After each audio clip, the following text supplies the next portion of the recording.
আসসালামু আলাইকুম প্রিয় বন্ধুরা, কেমন আছেন? আশা করি যে যেখান থেকে দেখছেন সবাই খুব ভালো আছেন। চলুন কথা না বাড়িয়ে শুরু করি।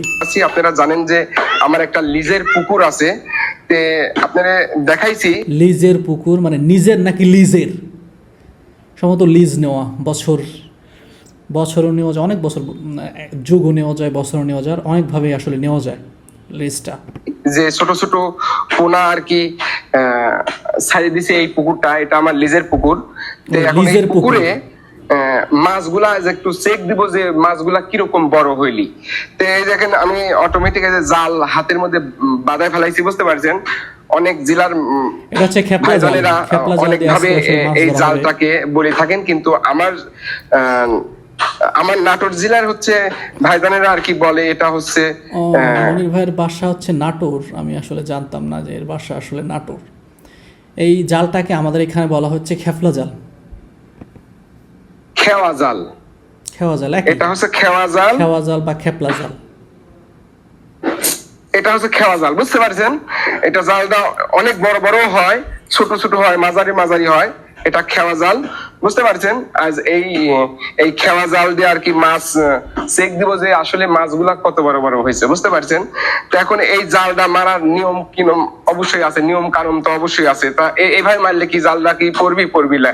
তো এখন দেখেন আমি তো রশি এইভাবে বাঁধাইছি, বাঁধানোর পরে সুন্দরভাবে রশিগুলা সুন্দরভাবে এইভাবে জোগাই নিতে হবে। সুন্দর করে জোগাই লিয়া পরে সেই সুন্দর করে জোগাই নিতে হবে, বুঝতে পারছেন দাদা। এই প্যাঁচপোষ থাকা যাবি না, হ্যাঁ। প্যাঁচপোষ না রাখি সুন্দর করে জড়াই লিয়া এই জালটা আর কি পেঁয়াজ এইভাবে ছাড়িয়ে দিতে হবে।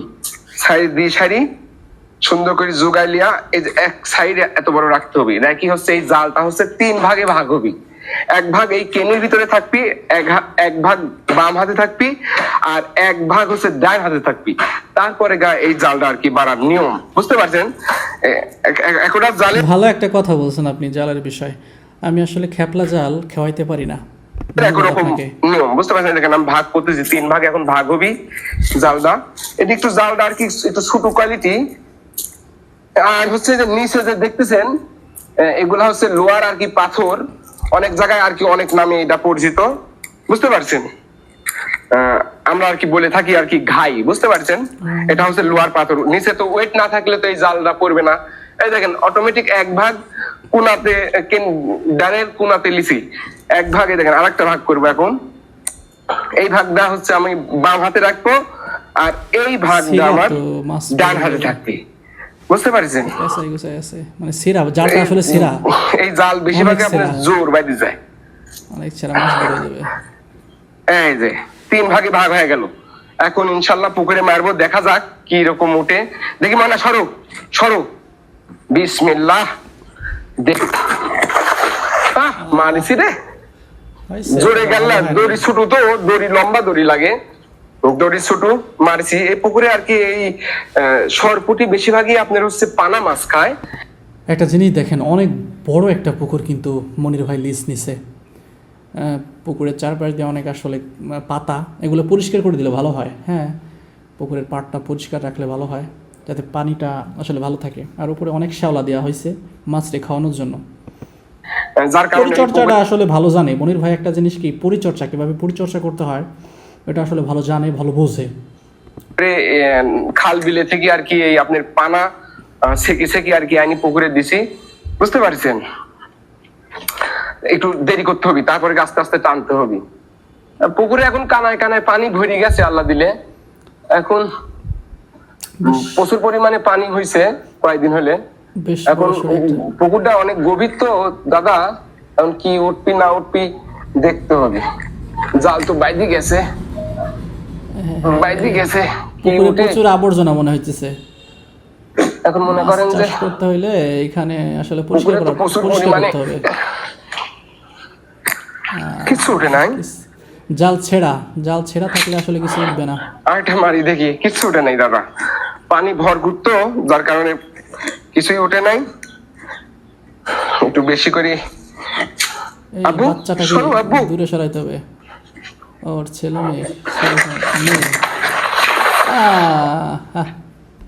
সেভাবে পড়তেছে না জাল। পুকুরে বেশি পানি থাকার কারণে বুঝতে পারছেন, মানে এই খেওয়া জালে মাছ সেইভাবে ধরা দিচ্ছে না, সব মাছ আর কি পুকুরের মধ্যে যায় আছে। তা বাদে আমি দেখি, চেষ্টা আর একবার করি।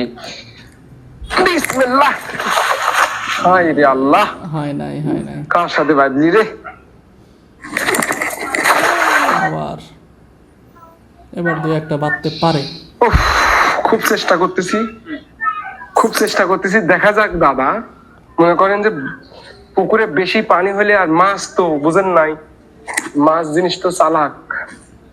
এখন দেখা যাক কি হয়, আল্লাহ ভরসা। আর একটু পরে আপনাদের মাছ একটু দেখাতে চাইলাম, এটা হয়েছে মনে হচ্ছে এবার বাঁধিছে, আল্লাহ ভরসা। দেখা যাক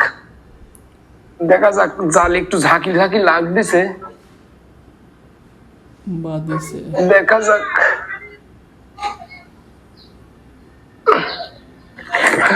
হ্যাঁ, বাঁধছে। একটা সরপুটি আর একটা নলা উঠেছে। নওলা, সরপুটি আর নওলা। এটা সরপুটির বাচ্চা। এই যে এটা সরপুটি দাদা, বুঝতে পারছেন? একটু মাছটা আর কি চেক করার জন্য আর কি দেখতেছে কিরকম সাইজ হয়েছে। এই সরপুটি এই 1 ইঞ্চি এরকম কোনা দিছিলাম, ছোট ছিল। মাশাআল্লাহ খুব সুন্দর বড় হয়েছে। কিন্তু মাছ আপনার পুকুরের মধ্যে আছে তো, মাছ কিনা নাই, তার জন্য এই আমার জালে উঠতেছে না, বুঝতে পারছেন? আর এই যে এটা হচ্ছে নলার বাচ্চা। এই যে বাবারে, এই নলাটাও মনে করেন যে 2 ইঞ্চি মতন দেয়া হয়েছিল। খারাপ না, আল্লাহ দিলে নলা আরো বড় হলে ভালো লাগবে। 8টা 9টাতে আর কি আপনার কেজি আসবি নলা। সরপুটি 2 সাইড খাওয়ার জন্য আর কি লিব। মাছ উঠতেছে না দাদা, বুঝতে পারছেন? আপনাদের মাছ দেখাতে চাইলাম, কিন্তু এই কানায় দেখেন, কানায় পুকুরে পানি থাকার কারণে মাছ জালে উঠতেছে না। আর পুকুরটা তো অনেক গভীর, এই জালে এখন মাছ উঠতেছে না। কয়দিন পর আপনার ব্যাট জাল দিয়ে টান মারি আর কি দেখতে হবে মাছের কি অবস্থা হয়েছে। মাছ তো উঠতেছে না জালে, আপনাদের দেখানোর চেষ্টা করলাম। জালেও জোর বাঁধিছে। সব ভাইজানেরা সব জায়গায় থেকে ভালো থাকবেন, সুস্থ থাকবেন, বুঝতে পারছেন? মাছ উঠবে ভাই, মাছ আপনি আসলে খাওয়াইতে পারতেছেন না, হচ্ছে জালটা সুবিধাজনক না, এটা হচ্ছে বিষয়। তো আল্লাহ হাফেজ, ভালো থাকবেন, দেখা হবে আসলে পরবর্তী ভিডিওতে। ভালো থাকবেন, আল্লাহ হাফেজ।